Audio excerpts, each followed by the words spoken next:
बच्चे, जो किसी भी चैप्टर का थ्योरी कंटेंट्स होता है वो आपके केस स्टडी, असर्शन रीजनिंग या कुछ बेसिक क्वेश्चन का मेन बेस रहने वाला है।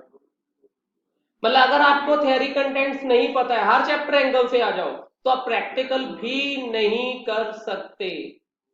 अब पार्टनरशिप ही है, आपको ये तो पता होना चाहिए ना, in the absence of deed क्या रूल्स अप्लाई होते हैं। ये थ्योरी है, लेकिन अगर वो थ्योरी पता थी तो ही प्रैक्टिकल सॉल्व कर पा रहे हो। ये थ्योरी है कि अगर ड्राइंग की डेट नहीं गिवन तो interest on drawing half year का लेना है, ये थ्योरी है, ये लॉ है। अगर वो लॉ याद था तभी आप प्रैक्टिकल वर्किंग सही करते हो। सेम वे ये थ्योरेटिकली लॉ है कि अगर 90% शेयर्स की एप्लीकेशन भी आपके पास नहीं आती तो आप शेयर इशू नहीं कर सकते। अगर कोई कॉल्स इन एरियर है, एडवांस है, उस पे interest on calls in arrear as per table A, as per table F आपको फॉलो करना पड़ेगा। पुराने टाइम पे टेबल ए होता था, अब वही टेबल एफ हो गया था। तो as per table F, companies act 2013, table F के अकॉर्डिंग यूज करना पड़ेगा। ये थियरी है। शेड्यूल 3 ये थ्योरेटिकल कॉन्सेप्ट है जिसके बेसिस पे हम प्रैक्टिकल करते हैं। ये थ्योरेटिकल कॉन्सेप्ट है कि भाई इंटरेस्ट आपको देना है 12%, मिलना है 10% एरियर और एडवांस। तो ऐसा ही सुमित, ऐसा ही एक प्योर थ्योरेटिकल चैप्टर अब हम डिस्कस करने वाले हैं, प्योर थ्योरेटिकल पार्ट बी का चैप्टर नंबर 2। सिर्फ थ्योरेटिकल टॉपिक है, उसमें कोई प्रैक्टिकल एस्पेक्ट नहीं है, 100% थ्योरी। और इसमें से 3 to 4 क्वेश्चन तो आप एक्सपेक्ट करके चलो थ्योरेटिकली आपको आ जाने। मैं फाइल ही शेयर कर रहा हूं, यहीं से स्टार्ट करें हम। Chapter 2 financial statement analysis. Financial statements होती क्या है? किसी कंपनी की balance sheet, P and L को फाइनेंशियल स्टेटमेंट कहते हैं। किसी कंपनी की कैश फ्लो स्टेटमेंट को भी फाइनेंशियल स्टेटमेंट कहते हैं। फाइनेंशियल स्टेटमेंट एनालिसिस चैप्टर का जो नाम है, कि आपके सामने अगर फाइनेंशियल स्टेटमेंट्स हैं तो क्या उन्हें एनालिसिस करके आप कोई डिसीजन लेने में हेल्प कर सकते हैं?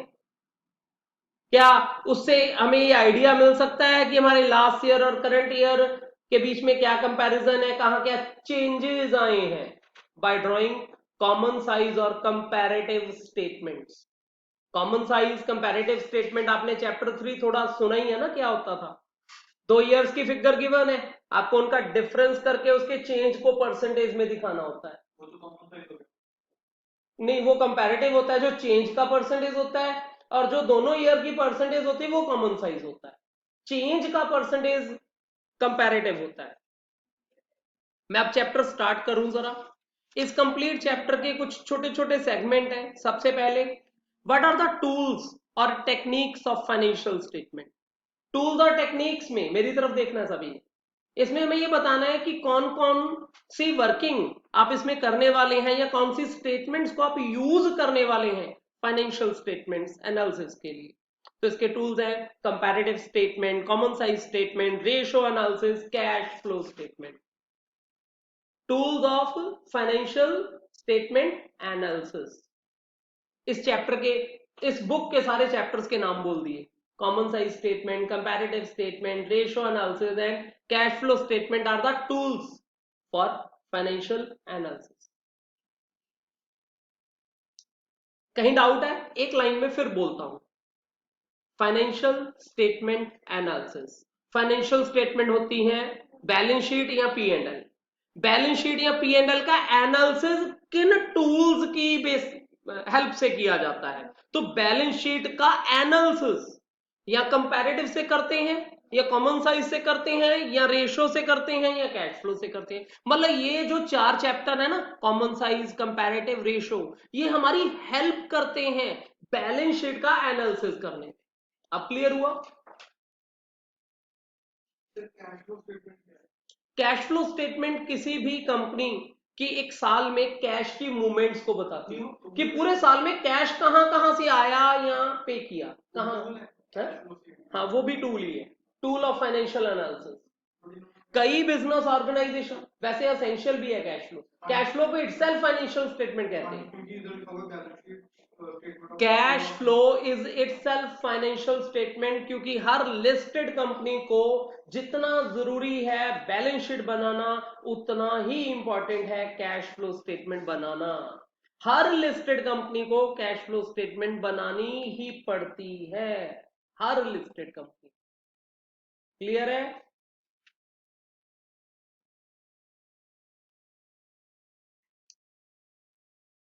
अगला क्वेश्चन आ जाता है टाइप्स ऑफ फाइनेंशियल स्टेटमेंट। एक होता है एक्सटर्नल एनालिसिस, एक होता है internal analysis. And external analysis में क्या आ जाता है? डिपेंड ऑन पब्लिश्ड अकाउंट्स, जो हर किसी के पास अवेलेबल है, जैसे बैलेंस शीट, P&L। आपको नहीं भी पता तो अब समझ लो, हर कंपनी की बैलेंस शीट आपके पास एनी टाइम अवेलेबल है, आप जब चाहो गूगल से डाउनलोड कर लो। क्योंकि कंपनी के लिए लीगल रिक्वायरमेंट है कि उन्हें अपनी बैलेंस शीट पब्लिश करवानी पड़ती है किसी लीडिंग न्यूज़पेपर में, किसी एरिया न्यूज़पेपर में, मतलब मिनिमम 2 न्यूज़पेपर में, और उसे ऑनलाइन भी उन्हें अपलोड करना पड़ता है। अपने हर शेयर होल्डर को बैलेंस शीट की कॉपी भेजनी पड़ती है, चाहे किसी के एक के पास एक सिंगल शेयर भी हो, उसे भी बैलेंस शीट की कॉपी भेजी जाती है। ईयर एंड पे ये डिटेल दी जाती है कि हमने पूरे साल में आपके उस, चाहे 100 रुपए ही कहो, आपके 100 रुपए को हमने कहां कहां कैसे यूज किया, क्या, मतलब बैलेंस शीट में सारा कुछ ही आ गया, क्या हमारी सेल्स है, एक्सपेंस है, बैलेंस शीट आइटम्स क्या है, और कैश का फ्लो कैसा है। As per listing requirement, company को लिस्ट करवाना है तो आपको कैश फ्लो स्टेटमेंट लीगली बनानी ही पड़ेगी और सबमिट करनी पड़ेगी अपनी बैलेंस शीट के साथ। तो कैश फ्लो स्टेटमेंट उतनी ही इंपॉर्टेंट है जितनी बैलेंस शीट इंपॉर्टेंट है। और कैश फ्लो स्टेटमेंट एक बहुत इंटरेस्टिंग इंपॉर्टेंट चैप्टर रहने वाला है, कमिंग टाइम में हम पढ़ने वाले हैं। मैं एक लाइन में से ऐसे सम अप कर दूंगा, आप लोगों को भी फ्यूचर में कई जगह बिजनेस करने हैं। बच्चे कई बार ना, हम बिजनेस तो बड़ा अच्छा कर रहे होते हैं, कमा भी अच्छा रहे होते हैं, एट द एंड पता चलता है यार पता नहीं क्यों कमाते बहुत है, कैश नहीं होता हमारे पास। मतलब कैश का हाथ इतना को टाइट ही रहता है हमेशा कि कमाया बहुत, जैसे सेल्स तो बहुत है लेकिन क्रेडिट सेल है। जब क्रेडिट सेल है तो कैश कहां से आना है? उधार बढ़ता जा रहा है आपका, स्टॉक बढ़ता जा रहा है, स्टॉक बढ़ रहा है तो जीपी तो बढ़ ही जाएगा। स्टॉक बढ़ रहा है, जीपी बढ़ जाएगा, लेकिन कल को स्टॉक ऑब्सोलीट हो गया तो बैड डेट हो जाएंगे, लॉस हो जाएगा वापस। इसका मतलब 2-4 साल खुश होते रहते हैं कि बड़े प्रॉफिट है, बड़े प्रॉफिट है, लेकिन कैश फ्लो बना ही नहीं, तो एट द लास्ट 4 साल बाद पता चलता है बिजनेस में प्रॉफिट तो है ही नहीं। 4 साल से ऐसे ही धोखे में ही रह गए हम तो। कैश फ्लो स्टेटमेंट एक बड़े लेवल के बिजनेस के लिए बहुत इंपॉर्टेंट होती है। जब हम करेंगे ना तो उसे रियलाइज भी करोगे आप। तो कितना बड़ा, करोड़ की तो बात कर कम से कम, कितने बिजनेस का कितना बड़ा लेवल है, तो कम से कम 1 करोड़ टर्नओवर तो हो तेरी। अब 5-7-10 लाख रुपए की सेल्स है तो उसमें क्या, उसमें तो वैसे भी मैनेज हो ही जाना कंपनी है। तो कैश फ्लो स्टेटमेंट बनाना तुम्हारे लिए इंपॉर्टेंट है, वो तुम्हें कई जगह पे हेल्प करेगा तुम्हारे डिसीजन मेकिंग में। तो ये भी तो एक टूल ऑफ फाइनेंशियल एनालिसिस ही है। तो ये इंटरनल है कि ये जो स्टेटमेंट हमें इजीली अवेलेबल है वो एक्सटर्नल है, जो जो इजीली अवेलेबल नहीं है, सिर्फ अंदर वाली मैनेजमेंट ही उन डॉक्यूमेंट्स को देख सकती है, ले सकती है, वो इंटरनल है। एक्सटर्नल में सारी वो स्टेटमेंट्स का एनालिसिस जो हर किसी के लिए अवेलेबल है, जैसे P&L का एनालिसिस, बैलेंस शीट का एनालिसिस, कैश, क्योंकि ये तो पब्लिश हुए हैं अकाउंट्स। इसका मतलब एक्सटर्नल एनालिसिस, हीरो साइकिल का एक्सटर्नल एनालिसिस तुम भी कर सकते हो, जब मर्जी भी हीरो की बैलेंस शीट उठा ले। लेकिन हीरो साइकिल के अंदर कितने एम्प्लॉइज हैं, कितने छोड़ के गए, कितने नए अपॉइंट हुए, मतलब कुछ अंदर की बातें, वो इंटरनल एनालिसिस है। वो जब तक अंदर से इंफॉर्मेशन नहीं मिलती, जो कि कॉमन नहीं है, जो कि पब्लिश नहीं हुई है, तब तक तुम वो एनालिसिस नहीं कर सकता।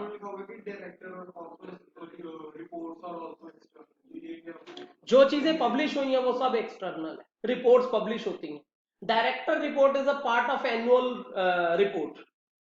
जब कंपनी की बैलेंस शीट बनती है ना, उसमें director report, auditor report, P&L, balance sheet, cash flow, ये 5 बेसिक स्टेटमेंट प्लस उनकी मर्जी है कुछ रेशो एनालिसिस या थोड़ी बहुत और एनालिसिस, वो एक बुकलेट बना के हर शेयर होल्डर को घर भेजी जाती है, एनुअल रिपोर्ट। तो डायरेक्ट रिपोर्ट एक्सटर्नल एनालिसिस है, इंटरनल नहीं है। शॉर्ट में सुनो, कॉन्सेप्ट को समझो, अपने आप ही आप एनालिसिस को पकड़ लोगे। जो डॉक्यूमेंट्स, जो कंपनी की डिटेल्स या स्टेटमेंट्स हर किसी को इजीली अवेलेबल है, वो पार्ट ऑफ एक्सटर्नल एनालिसिस है। मतलब बाहर वाला कोई भी बंदा उसको देख सकता है, एनालिसिस कर सकता है। और जो स्टेटमेंट्स सिर्फ अंदर की मैनेजमेंट के पास ही है, हर किसी के इजीली अवेलेबल नहीं है, कंपनी अंदर से जाके ही मिलेंगी, वो इंटरनल एनालिसिस का पार्ट है। ठीक है ना? अच्छा, एक होता है हॉरिजॉन्टल एनालिसिस, एक होता है वर्टिकल एनालिसिस। 1 मार्क में ये इंपॉर्टेंट है। हॉरिजॉन्टल, नाम से ही क्लियर, हॉरिजॉन्टल क्या होता है? हॉरिजॉन्टल होता है ऐसे पैरेलल, हॉरिजॉन्टल एनालिसिस। वर्टिकल क्या होता है? टुवर्ड्स वर्टेक्स, मतलब ऊपर आसमान की तरफ देख रहे हैं, सीधे सीधे ऐसे एनालिसिस। और हॉरिजॉन्टल ये प्लेन सरफेस के साथ, हॉरिजन के साथ पैरेलल। तो क्या होता है हॉरिजॉन्टल एनालिसिस? जब हम किसी एक ऑर्गेनाइजेशन या कंपनी के कई इयर्स 2016 को 17, 18, 19 से कंपेयर कर रहे हैं, number of years, it is a time series analysis, comparison of financial data and several year against the chosen base year। किसी एक ईयर के साथ अगले ईयर, अगले ईयर, अगले ईयर की सेल को कंपेयर किया जाता है। तो ये जो कंपैरेटिव स्टेटमेंट्स है, कॉमन साइज स्टेटमेंट है, ये पार्ट ऑफ हॉरिजॉन्टल एनालिसिस है। अच्छा, वर्टिकल एनालिसिस क्या होता है? कॉमन साइज तो वर्टिकल, जो कंपैरेटिव है वो तो इसका है, सॉरी, कंपैरेटिव हॉरिजॉन्टल का कंपैरिजन दो चीजों का। अब आ जाते हैं हम वर्टिकल एनालिसिस। वर्टिकल एनालिसिस को क्रॉस सेक्शन एनालिसिस भी कहते हैं, जिसमें एक ही साल के फाइनेंशियल स्टेटमेंट्स को एनालाइज किया जाता है, but this statement is made to review the analysis of financial statement of 1 year only, और ratio analysis of the financial statement relating to particular accounting period, example of this, such analysis is useful in comparing the performance of several companies at the same time। जैसे एक ही साल 2015 का ही विप्रो का क्या position है, Hindustan liver की क्या position है, रिलायंस की क्या पोजीशन है, मतलब कई कंपनीज का उसी साल का कंपैरिजन। जैसे A1 साइकिल का, हीरो साइकिल का या नीलम साइकिल का 2019-20 का कंपैरिजन, साल एक ही है, कई कंपनीज का कंपैरिजन वहां ले रहे हैं। This is called vertical analysis. ये कॉमन साइज भी हो जाता है, इसे कॉमन साइज भी बोल सकते हैं। पढ़ने नहीं देते अकाउंट्स का कर लिया उन्होंने, इको तो थोड़ी पढ़ते हैं। देखो ਤੁਹਾਨੂੰ सर्दी हुई नहीं सर, बोलना 1 मिनट कोई क्वेश्चन तो वैसे ही रख दे फोन। हॉरिजॉन्टल एनालिसिस और वर्टिकल एनालिसिस का डिफरेंस, तो ये क्वेश्चन आपको जब 1 मार्क में आएगा ना, तो ये स्पेसिफिक कंडीशन के साथ आएगा, according to period, according to components, according to usefulness, ऐसे पूछेंगे। ये लर्न करना पड़ेगा। According to period it requires financial statement of 2 और मोर अकाउंटिंग पीरियड्स, और जो वर्टिकल होता है वो एक ही पीरियड का, it requires financial statement of 1 period. हाँ जी बच्चे, कैसे याद रख सकते हो कि हॉरिजॉन्टल या वर्टिकल? अपने माइंड में सोचना, अपनी एग्जांपल देना कि हॉरिजॉन्टल और वर्टिकल को आपने याद रखना, तो कैसे याद रखोगे? जैसे हॉरिजॉन्टल होता है जमीन के साथ साथ ऐसे चलना, इसका मतलब कई इयर्स का कंपैरिजन है। वर्टिकल होता है एक वर्टिकल वर्टेक्स की तरफ ऐसे सोचना, इसका मतलब एक ही साल की सेल्स का, जीपी का, एक्सपेंस का ऐसा एनालिसिस है। फिर किसी और कंपनी का भी उसी साल का एनालिसिस है, किसी और कंपनी का भी उसी साल का एनालिसिस है, टाइम पीरियड नहीं बदल रहा, टाइम पीरियड एक ही है, उसमें अलग अलग कंपनीज का एनालिसिस है।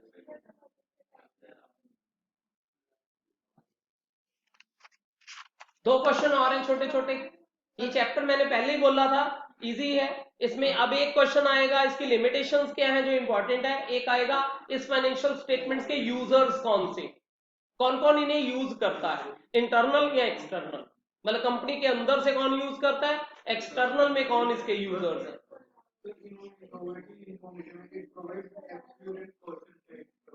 हाँ, जो हॉरिजॉन्टल होता है वो एब्सोल्यूट होता है, जो वर्टिकल होता है वो परसेंटेज में होता है, एब्सोल्यूट अमाउंट वाइज होता है। जैसे 5 लाख से 4 लाख हो गया तो 1 lakh is absolute, but 1 lakh को परसेंटेज में कन्वर्ट करके कहूं जी 5 से 4 हुआ है, 1 लाख 20% है, वो परसेंटेज है। तो एक और छोटा सा word, inter firm and intra firm comparison, कुछ याद है? इंटर फर्म, हाँ जी, इंटर फर्म मतलब अपनी फर्म की मैनेजमेंट के साथ कंपैरिजन करना, इंट्रा फर्म नहीं, उल्टा बोल, तो दोबारा सोच के बोलो। इंटर फर्म मतलब दो फर्म्स के, inter firm time series comparison होता है, और यहां पर हम कंपेयर करते हैं, इंटर क्रॉस सेक्शन होता है। हाँ क्रॉस सेक्शन और हाँ ठीक है, इंटर फर्म होता है क्रॉस सेक्शन कंपैरिजन एनालिसिस, मतलब टू और मोर देन टू एंटरप्राइजेस का एनालिसिस। इंटर, वर्ड को ब्रेकअप करो, इंटर फर्म, इंट्रा मतलब अंदर ही, इंट्रा मतलब उसी फर्म के अंदर कंपैरिजन, एक ही फर्म का अलग अलग टर्म्स का कंपैरिजन करना, एक फर्म का दूसरी फर्म से comparison.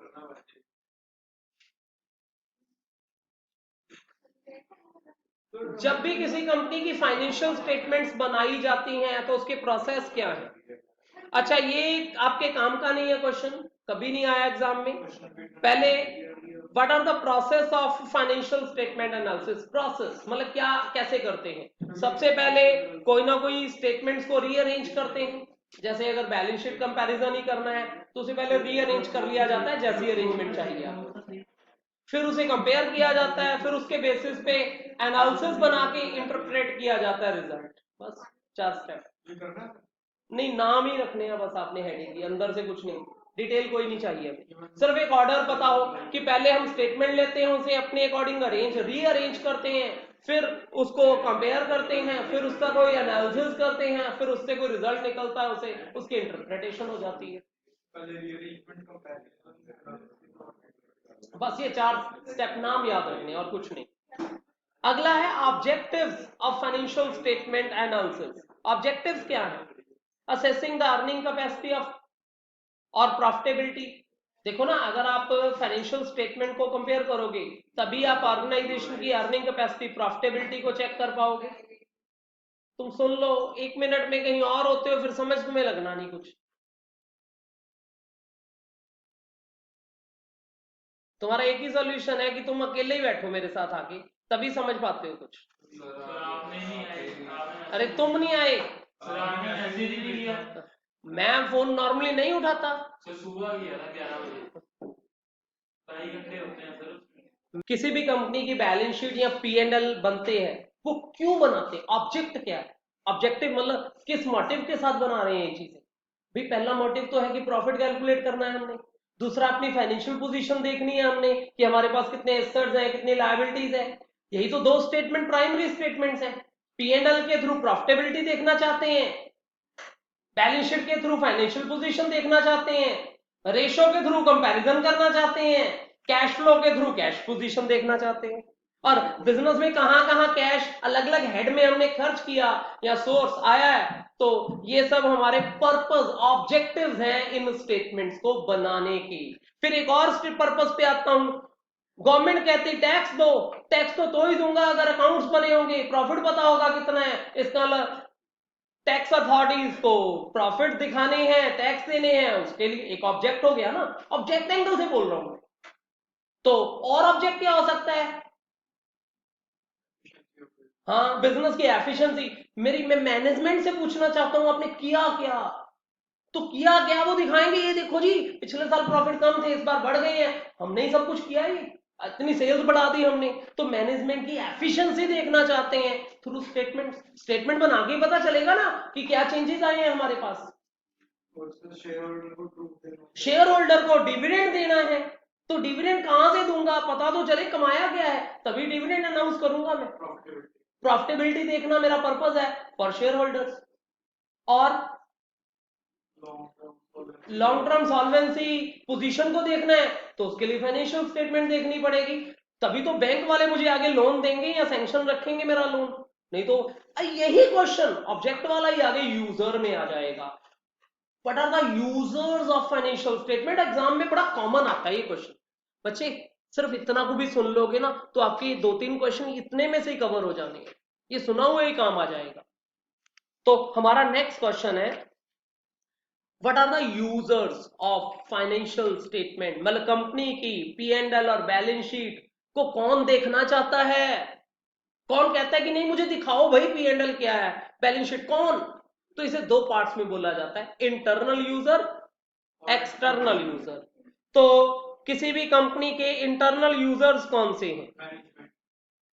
Parties interested in the financial statement बोल देते हैं। मैनेजमेंट हो गई, वो देखना चाहती है कि उन्होंने अगले क्या डिसीजन लेने हैं। एम्प्लॉइज, ट्रेड यूनियंस, वो देखना चाहते हैं उन्हें बोनस क्या मिलेगा। हर किसी का अपना मोटिव है। शेयर होल्डर, वो देखना चाहते हैं हमें डिविडेंड क्या मिलेगा, कंपनी क्या प्रॉफिट कमा रही है, इंटरनल ही है। और पोटेंशियल इन्वेस्टर ये देखना चाहते हैं, नहीं ये एक्सटर्नल हो गए।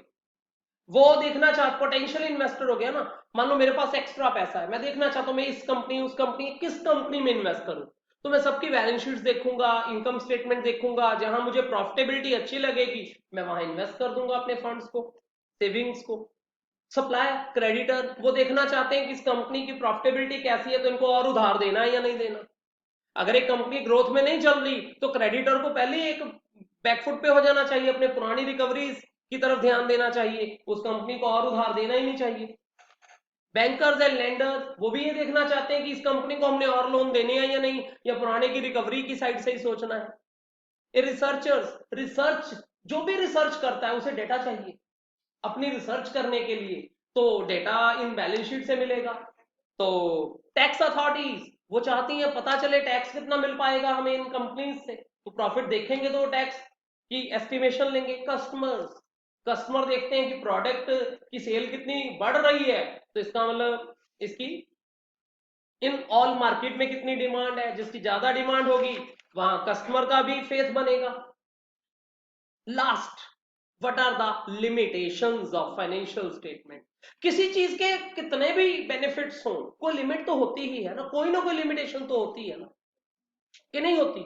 तो ऐसे ही इन फाइनेंशियल स्टेटमेंट्स की भी कोई लिमिटेशन तो होगी। सबसे बड़ी लिमिटेशन तो यह है कि हिस्टोरिकल बाय नेचर है, जो हुआ है हिस्ट्री में। 5 साल पहले मैंने बिल्डिंग खरीदी थी 10 लाख की, बैलेंस शीट में दिखाए जा रहा हूं 10 लाख, अरे आज वो 2 करोड़ की हो गई, मैं नहीं दिखाता, 10 लाख ही दिखाए जा रहा हूं। इन्फ्लेशन इफेक्ट नहीं दिखाता, ignore money level changes, price level changes और इन्फ्लेशन इफेक्ट्स।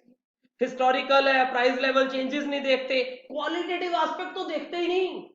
मेरी मैनेजमेंट बड़ी एफिशिएंट है, बहुत एफिशिएंट है, ऑनेस्ट है, आने वाले टाइम में ये मैनेजमेंट टीम रहेगी तो मैं फ्यूचर में बहुत अच्छे अर्निंग लूंगा, प्रॉफिट्स कमाऊंगा। लेकिन ये मैनेजमेंट की एफिशिएंसी को किसी बैलेंस शीट में नहीं दिखाया जाता, सिर्फ फिगर्स को दिखाया जाता है, क्वालिटीज को नहीं दिखाया जाता। Suffer from limitation of financial statement, जितनी भी फाइनेंशियल स्टेटमेंट की बेसिक लिमिटेशंस हैं उसके एनालिसिस की वो लिमिटेशन हो जाती हैं। और नॉट फ्री फ्रॉम बायस, भाई बायस तो इसमें पूरी होती है। अगर कोई एक कंपनी चाहती ही है कि वो प्रॉफिट नहीं दिखाए तो वो मैनिपुलेशन करके प्रॉफिट नहीं दिखाती, इसका मतलब उसके स्टेटमेंट के थ्रू देख के तुम क्या एनालिसिस करोगे, उसने तो सब कुछ बदल रखा है, हाँ, ताकि डिविडेंड कम देना पड़े। और वेरिएशन इन अकाउंटिंग पॉलिसीज, अब कंपनी टू कंपनी पॉलिसीज अलग होती है, मे बी कोई कंपनी स्ट्रेट लाइन से डेप्रिसिएशन लगा रही है, कोई डिमिनिशिंग से लगा रही है, उससे लाखों रुपए का तो डेप्रिसिएशन का डिफरेंस आ सकता है। और विंडो ड्रेसिंग सबसे बड़ी लिमिटेशन, और बड़े कॉमन क्वेश्चन आता है, विंडो ड्रेसिंग क्या होता है? शो करना, एक्चुअली नहीं होना, मैनिपुलेशन भी बोलते हो। Window dressing refers to the presentation of a better financial position than what is actually जो चीज है उससे बढ़ चढ़ के दिखाना। जितनी टेलीविजन पे एडवर्टीजमेंट्स देखते हो 100% विंडो ड्रेसिंग से भरी पड़ी होती है। वो फेयरनेस क्रीम आपको गोरा कर देगी, ठीक है ना, और वो हेयर ऑयल्स हेयर्स को स्मूथ कर देंगे, शैम्पूस की तो पूछो ना, शाइनिंग हेयर्स हो जाएंगे। मतलब विंडो ड्रेसिंग ही है ना, उन्होंने जो मॉडल्स दिखाने हैं वो भी चाहे उस प्रोडक्ट को यूज ना करते हो, लेकिन भाई चीज वो शो की जाती है जो एक्चुअली पता नहीं है या नहीं। यही तो होती है विंडो ड्रेसिंग, हर किसी पे होता है। इसीलिए कहीं ना कहीं लास्ट पॉइंट है, identifies symptoms, financial statement identify simple symptoms of the problem but does not offer it's diagnosis. मतलब फाइनेंशियल स्टेटमेंट में वो ये तो बता देती है, जैसे किस कोई आपको प्रॉब्लम है ना, वो ये तो कह देगी आपकी किडनी में कोई प्रॉब्लम है, वो ये नहीं बताती इसको ठीक कैसे करें। वो ये तो, मैं एक एग्जांपल दे रहा हूं, वो प्रॉब्लम तो बताती हैं लेकिन उसका सॉल्यूशन नहीं बताती फाइनेंशियल स्टेटमेंट, क्योंकि हिस्टोरिकल है ना, जो हुआ है वो तो दिखा दिया, लेकिन इसको कैसे बेटर करेंगे वो ये थोड़ी दिखाती है, वो तो खुद सोचना पड़ता है। इस चैप्टर के एंड में जस्ट इधर देखना, इधर देखो 1 2 लीफ 4 पेज की चैप्टर समरी है बस। जिस बच्चे ने चैप्टर को एक बार पढ़ने के बाद ये समरी को रिटेन कर लिया, चैप्टर फिनिश, इससे ज्यादा और कुछ नहीं। तो चैप्टर के एंड में जस्ट 4 पेजेस की जो चैप्टर समरी है वो आपका होमवर्क है।